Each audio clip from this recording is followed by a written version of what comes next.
competing ambitions of Mahayuti. Can the Red Book rally the voters once again for Congress and its allies? So as Maharashtra's future trajectory takes shape, we report from the ground. Two visions, two ideology, one verdict. An election where no caste chemistry can yield a perfect formula. It's a state that is splintered with power battles. The big question, will Maharashtra poll outcome unify parties or divide them further? And who will emerge as Maharashtra's undisputed leader?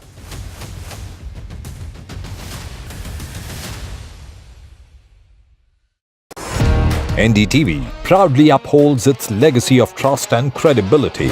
According to the prestigious Reuters Institute's Digital News Report 2024, NDTV is the topmost news platform in the country. Number one in both online and offline reach in India, beating all its competition.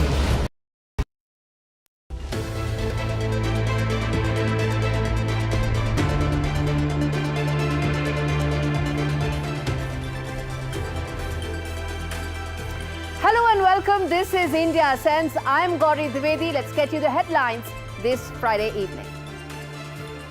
First up, Prime Minister Modi's historic three-nation tour to Nigeria, Brazil and Guyana from 16th to 21st of November. Prime Minister's visit reiterates India's commitment to voice the Global South's concerns within multilateral forums like G20. Donald Trump ropes in Tulsi Gabbard, the first Hindu American in US Congress and vocal critic of the state of Hindu minorities in Bangladesh, as the next chief of US intelligence.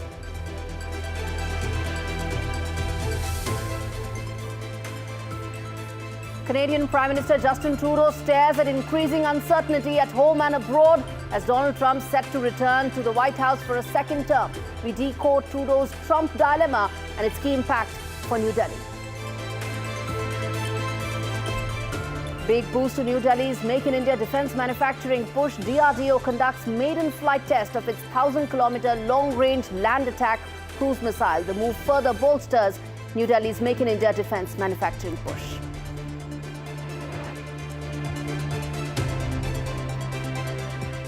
The Dragon has had enough. We decode why Beijing is pushing to deploy its own security for Chinese citizens in the cash-strapped nation. China gets boots on ground in Pakistan. How will this impact the security calculus in the region? And writing is on the wall. India's GDP likely to surpass Japan's, making it the world's fourth largest economy by 2025.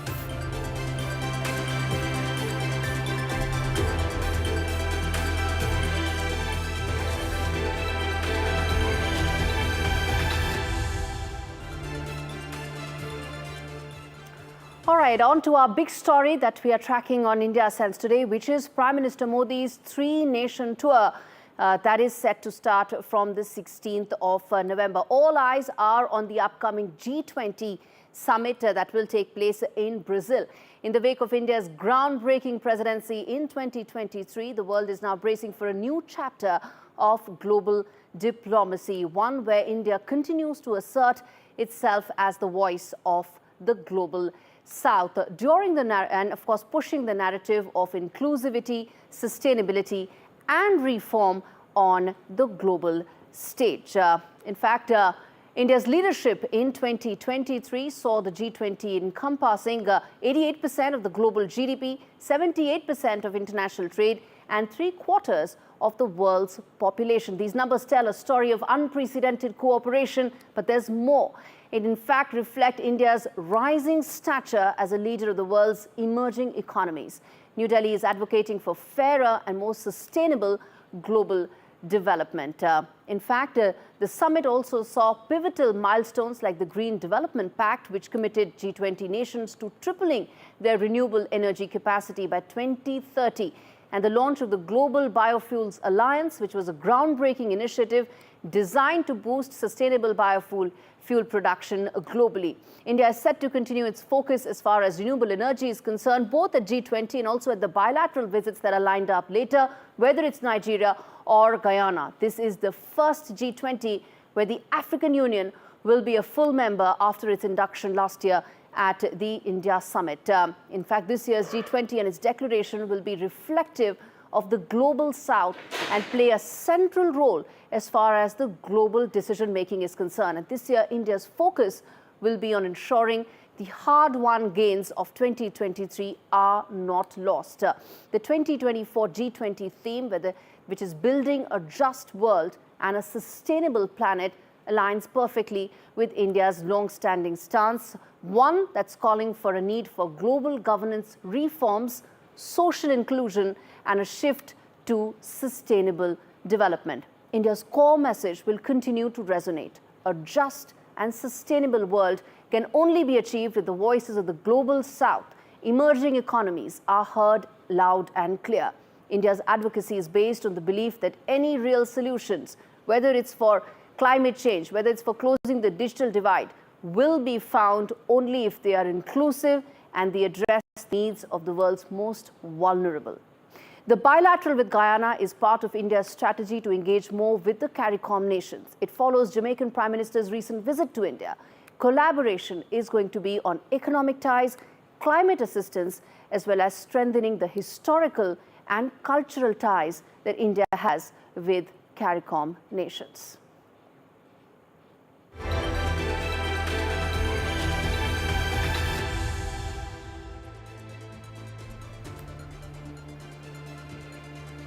Shifting focus now to the other big story that we are tracking, which is Canadian Prime Minister Justin Trudeau's dilemma, which is only increasing, where he's standing at and staring at more turmoil, both at home and abroad. Trudeau is grappling with a rapidly volatile domestic and international landscape. One in fact, often first on the call list of newly elected US President.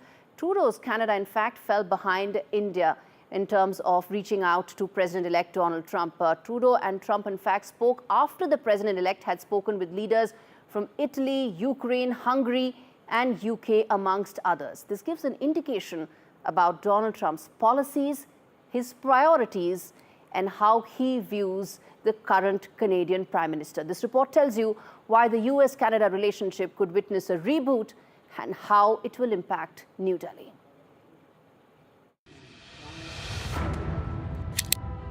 Trump's return to the White House has sent shockwaves through Ottawa.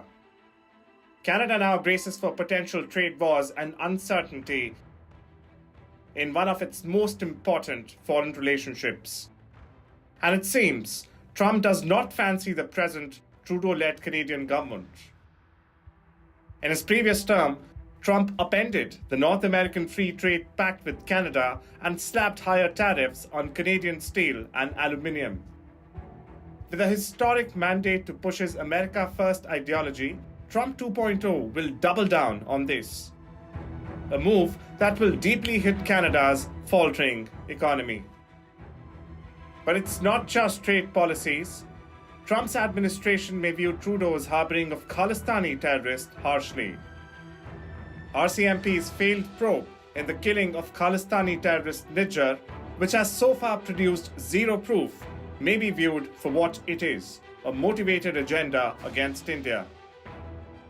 The Five Eyes network that will be supervised by Tulsi Gabbard as the next intel chief will seek proof from Trudeau for his provocative and baseless allegations against India. And that's not enough. Trump 2.0 will reorient NATO, forcing Canada to cough up more money to meet 2% target for defense spending, something Canada is unlikely to do till 2032. The next US National Security Advisor, Mike Waltz, Mike Huckabee, the next US envoy to Israel, and Elon Musk, one of Trump's biggest advisors, are vocal critics of Trudeau's policies. It remains to be seen if Prime Minister Justin Trudeau will be able to steer this storm. Or is it time out Trudeau?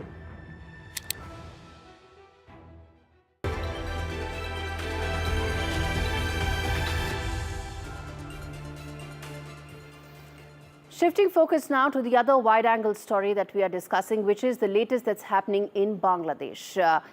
In fact, Dhaka's journey is interesting. It's gone from East Pakistan to Bangladesh. It took it 50 years, and now it was a historic but a painful journey that Dhaka undertook, one where India and its then Prime Minister Indira Gandhi played a very pivotal role. And now New Delhi is watching Bangladesh retrace some of those steps. In less than 100 days after Bangladesh witnessed a long and messy student-cum-political protest, the country is now descending into what many would call chaos and turmoil, with fundamentalists now taking control of the country. Nobel laureate Muhammad Yunus, who is the advisor to the interim government, has promised big-ticket reforms aimed to reinstate the democratic and constitutional fabric of the country. But worryingly, the reforms that are in the pipeline include removing the secular word from the country's constitution. That's a key reform. And turning it into an Islamic country. Minorities have faced brutal atrocities. And with the secular status gone, the persecution is only set to increase. Another major area of focus is to ban the Awami League, Sheikh Hasina's political party, and also get a red corner notice against the former Bangladesh Prime Minister. Now, another key priority for the government right now is to start diplomatic ties with Pakistan, which it did not have till now, due to the scars that were left by the atrocities committed by the then Pakistani army in the run-up to the Bangladesh independence movement in 1971. But what has changed? Well, Jamaat-e-Islami is now a key political force in Bangladesh right now, which is why measures are being taken to possibly even erase some of the local Bangla culture that is so integral to the people of Bangladesh. And that is the reason why there are now great overtures being made to Pakistan. There's already been one first activity that has taken place that brings Pakistan and Bangladesh closer. Remains to be seen where this goes from now on. Elections are on the anvil, but there is no clear time frame. And the reason for that is that the present political class wants to push through constitutional changes, one that are unlikely to take Bangladesh forward. There's a possibility that a lot of extreme measures will get passed before Trump 2.0 gets into force. Trump's stance on Bangladeshi Hindus, appointment of Hindu leader Tulsi Gabbard, will mean possibly trouble for the Bangladesh government. To avoid any clashes, fundamentalists will use the window till the 20th of January 2025, and possibly more radical changes could be in the offing.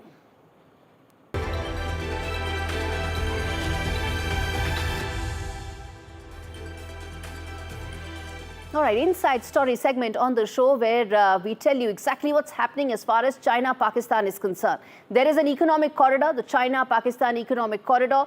It rests on the fundamental fact that it is meant to provide greater economic benefits both to China and to Pakistan. And also centered on that is the cornerstone of the whole project, which is to raise concerns for India strategically and on a security basis. But what's unraveling here is the fact that there have been multiple attacks on the CPEC projects, raising concerns about whether Chinese investments are viable or not. What is China's solution? They want to get their own boots on ground in Pakistan, ostensibly to protect their Chinese investments. But what happens when a foreign country's boots are on ground of another country? Well, sovereignty is at stake. Territorial sovereignty is at stake. And that's exactly what may happen in Pakistan as well. It changes the calculus for New Delhi, for the entire region, but most importantly, for Pakistan as well. Take a look at this report.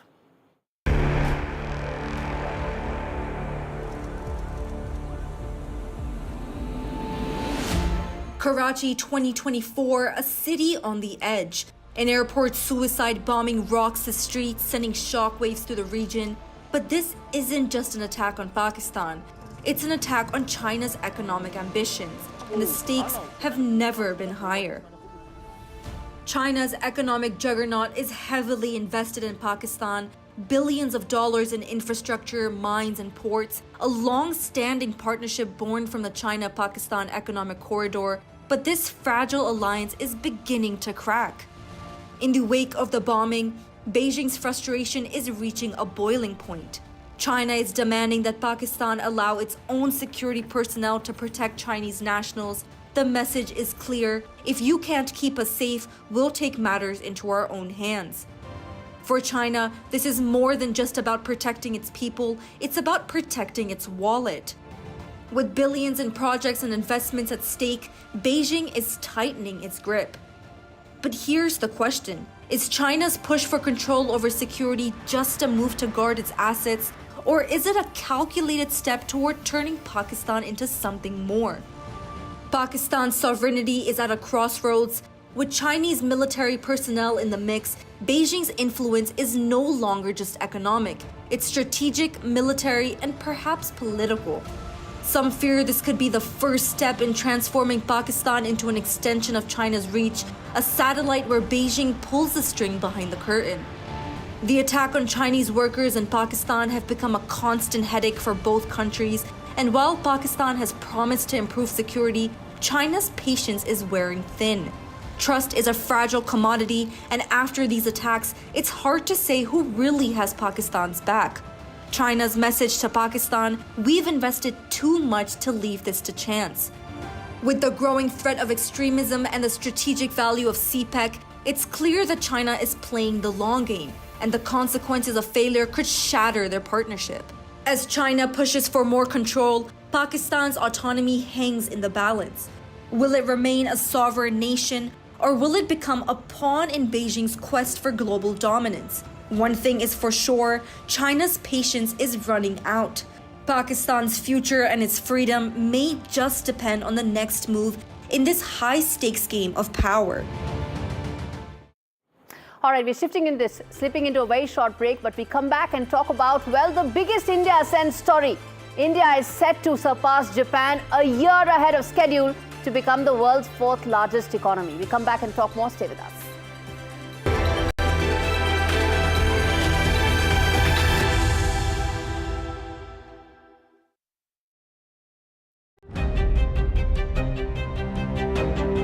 Hello and welcome to India Ascents, where I speak with global opinion makers. The United States has made a strategic decision over the last 20 years to move closer to India. Our $7 trillion economy seems a perfectly conceivable number. If you want to be a national party, it's that you sort of accept the way the world is rather than want to endlessly hark back to how it was. Modi is promoting the digitization of the economy, which is accelerating growth in the country.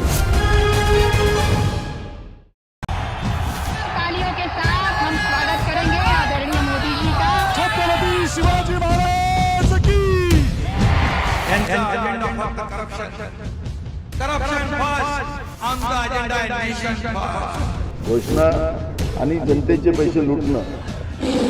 Cut commission आणि करप्शनला आमच्याकडे थारा नाही. त्यांचा परिवारवाद आमचा महाराष्ट्रामध्ये 1,75,000 जागा रिक्त आहेत. पण का भरत नाही? राज्याची जनतेच्या घमाच्या पैशाची तिजोरी लुटण्यासाठी हे सरकार आहे. पूर्वीच्या सरकारच्या काळामध्ये निधी देताना त्यांना असं वाटायचं की त्यांच्याच खिशातले पैसे चालले. शेतकऱ्यांना मोफत वीज देण्याचं काम आपल्या सरकारने सुरू केलं.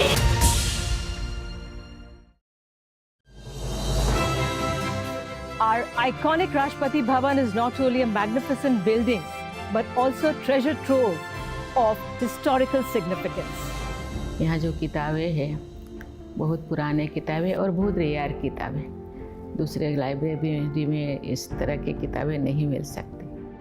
The prestigious President Library of Rashtrapati Bhavan has a rare collection of books, some of which are 200 years old, and they are being digitized now. किताबों को डिजिटाइजेशन करना चाहिए, वो शुरू कर दिए हैं और इससे लोगों को बहुत फायदा हुआ है. आप पढ़ेंगे तो बढ़ेंगे.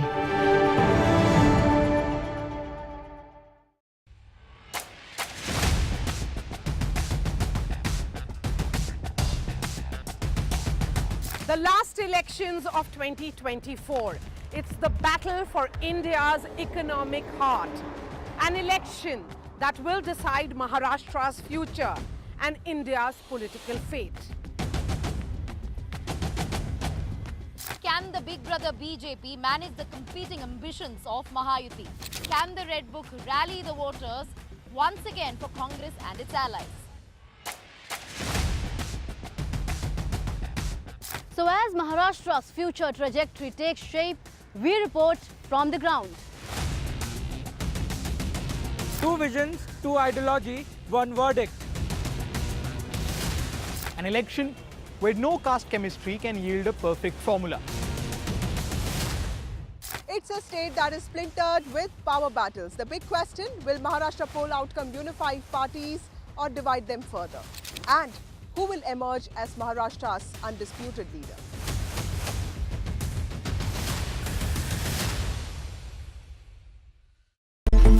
It's a web of frauds, calls, luring emails, threatening messages. Cyber frauds have cast their net wide and everyone is at risk. We track the victims, their horror stories as they get conned online, extorted and robbed of their hard-earned money. How to identify a cyber fraud and how to stay cyber safe. What are your options? Fraud.con, NDTV initiative for cyber safety. Only on NDTV 24/7.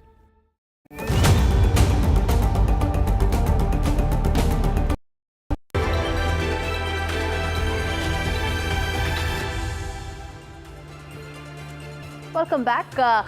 On India Sense, we are talking about the rise of the Indian economy. It's set to surpass Japan by 2025. That is next year. It'll be the world's fourth largest economy. And that is on the back of high growth. In fact, better expectations in terms of growth rates going forward. A younger population, all tailwinds supporting India's growth. At a time when Japan is facing, well, twin problems. One, a weakening economy as well as weakening currency. Now remember, this is a year ahead of schedule. Earlier there were estimates that India may surpass Japan only by 2026. The reason for this is that IMF predicts India's GDP will be about 4.33 trillion by next year, surpassing Japan's, which is about 4.31.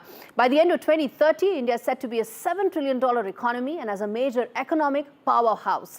In the next 4 years, coinciding with Trump's return to Oval Office, it may also offer a lot of economic opportunities for India. Tariffs may be part of the trade-off, but if US economies look to downsize their Chinese operations, India will be a major beneficiary. In fact, economic growth is in line with India's larger geopolitical stature, which by many accounts is now much bigger than Japan. As per the Asia Power Index, a ranking of about 27 countries undertaken by the Australian think tank Lowy Institute, India has overtaken Japan to become the third largest power in Asia behind just China and the US. And the Asia Power Index is an evaluation done on key metrics.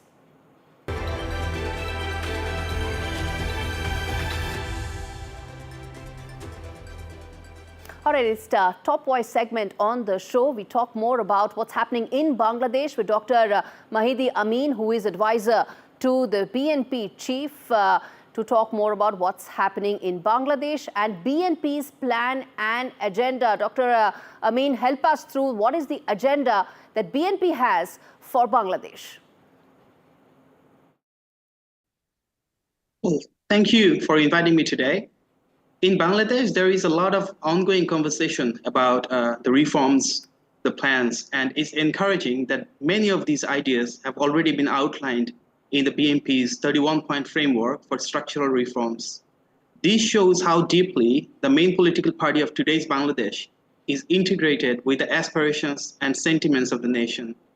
Our 31-point framework is it's built upon the achievements, ideologies, and ambitions of BNP statesmen across generations, drawing from Shohid President Ziaur Rahman's 19-point program, BNP Chairperson Begum Khaleda Zia's Vision 2030, and our acting chairman, Mr. Tariq Rahman's 27-point charter, which was announced in 2022. And finally, based on the consensus of political parties involved in the simultaneous movement to restore democracy, Mr. Tariq Rahman declared a 31-point outline in July 2023 as part of a broader consensus. As he said, as Mr. Tariq Rahman and the BNP believe, when we talk about reforms, we are aiming for real, meaningful changes. not just changing a few lines or paragraphs in the Constitution. You're advising the acting chairman of BNP. Tell us that do the constitutional changes that BNP wants also includes changing the country's constitution from secular to Islamic? Now, as I said, it's not about changing paragraphs. It's not about changing sentences. It's about changing in a way that's reflected by people's aspirations. And we are a country that always holds together all the religions. There is no religious division. So we want to be together with same rights, same freedoms, based on equality. Okay. All right, Dr. Amin. Thanks for giving that perspective from Dhaka in terms of what's happening in Bangladesh right now. All right.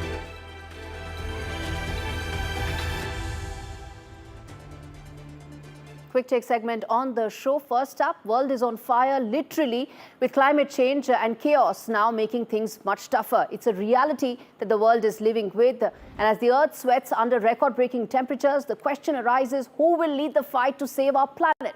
As world leaders gather for COP29 in Baku, India is pushing for a climate revolution, one that balances the scales between the global north and global south. But will the rich nations listen? New Delhi's fight at COP29 will determine whether the global south will finally get its seat at the table or if this year's climate summit becomes another broken promise.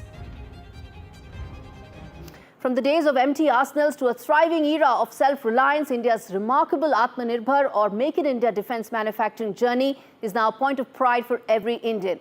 New Delhi's defense production has soared to 1.27 lakh crore in 23-24 with a growth of 32.5%. A target is 1.75 lakh crore for next year, setting the pace for India's aspiration towards self-reliance and global tech collaboration, which could increase during Trump 2.0. All right, crucial assembly elections lined up in India. India's richest state, Maharashtra, is set to elect a new legislature. Maharashtra elections are set to take place on the 20th of November. And besides Maharashtra, voting is taking place in the mining-rich state of Jharkhand in 2 phases. Results will be announced on the 23rd of November. Remains to be seen whether BJP will be able to maintain its winning streak after the Haryana elections. All right, with that, it's a wrap on this edition of India Sense. Thanks so much for watching.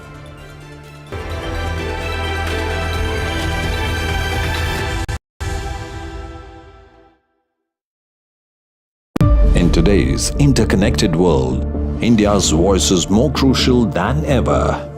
When India speaks, the world listens. At NDTV World, we are that voice, bringing you intelligent and insightful news from India and beyond. From geopolitics and diplomacy to economic shifts, migrations, tech disruptions, and the stories of our diaspora. We cover the news that shapes our global future. NDTV World, your new home for global news, is here.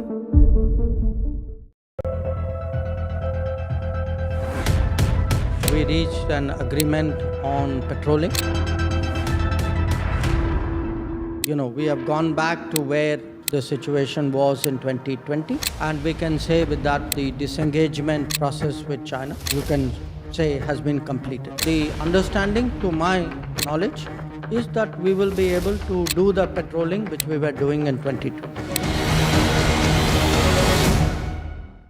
I've been reporting on all issues, big and small, from Andhra Pradesh, Telangana, rest of South India, bringing you all the action, all that you need to know, all that you want to know. The energy of Maximum City is infectious. I bring in that energy in our news coverage from financial capital, Mumbai. India's IT capital is always buzz. It's literally a city that never sleeps. And I keep you ahead on all the Bengaluru buzz. Covering from the southernmost part of India over the last 23 years, I bring in-depth and 360-degree coverage from the Dravidian heartland. The land of Mishti is also known for its bitter politics. I have seen much water flow under the Howrah Bridge, covering Bengal in all its vivid colors.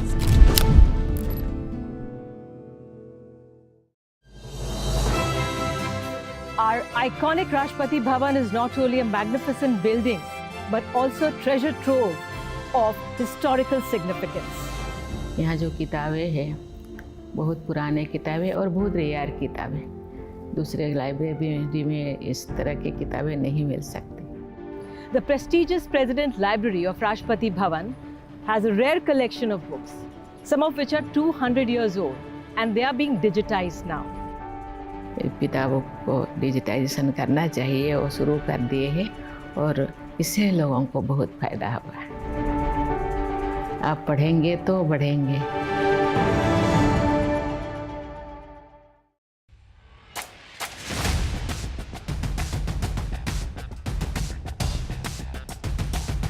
The last elections of 2024. It's the battle for India's economic heart. An election that will decide Maharashtra's future and India's political fate. Can the big brother BJP manage the competing ambitions of Mahayuti? Can the Red Book rally the voters once again for Congress and its allies? So as Maharashtra's future trajectory takes shape, we report from the ground. Two visions, two ideology, one verdict. An election where no caste chemistry can yield a perfect formula. It's a state that is splintered with power battles. The big question, will Maharashtra poll outcome unify parties or divide them?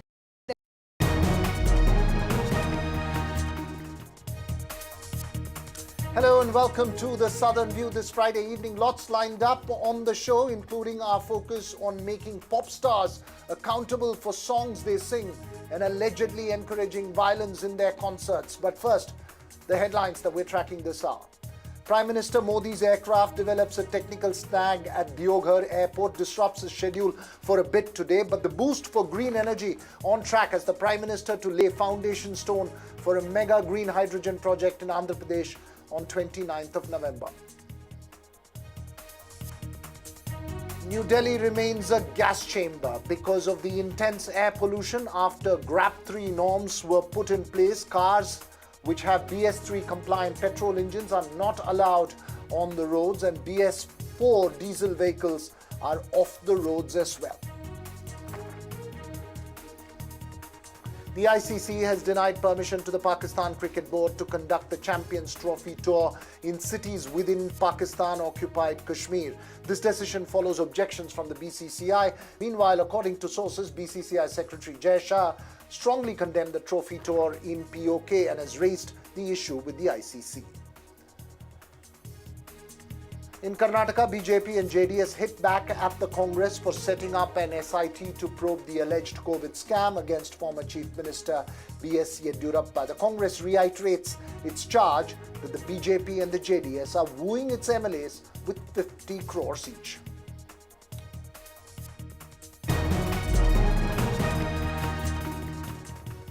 First up this evening, how do we ensure that songs and music allegedly encouraging violence, drugs, or alcoholism are controlled? Should singers and performers be held accountable? This question being raised as sensational Punjabi singer Diljit Dosanjh's concert organizers were sent notices by the Telangana police. The notice to Diljit Dosanjh and Dilluminati tour concert organizers, remember it's a nationwide tour, mandates that Dosanjh avoids performing any songs that could allegedly promote alcohol, drugs or violence. Citing past instances where such songs were part of his concerts, the notice was issued after a complaint by a Chandigarh-based professor who gave video evidence of Diljit Dosanjh performing such explicit songs at past events, including in recent Dilluminati concerts at New Delhi's Jawaharlal Nehru Stadium and in Jaipur as well.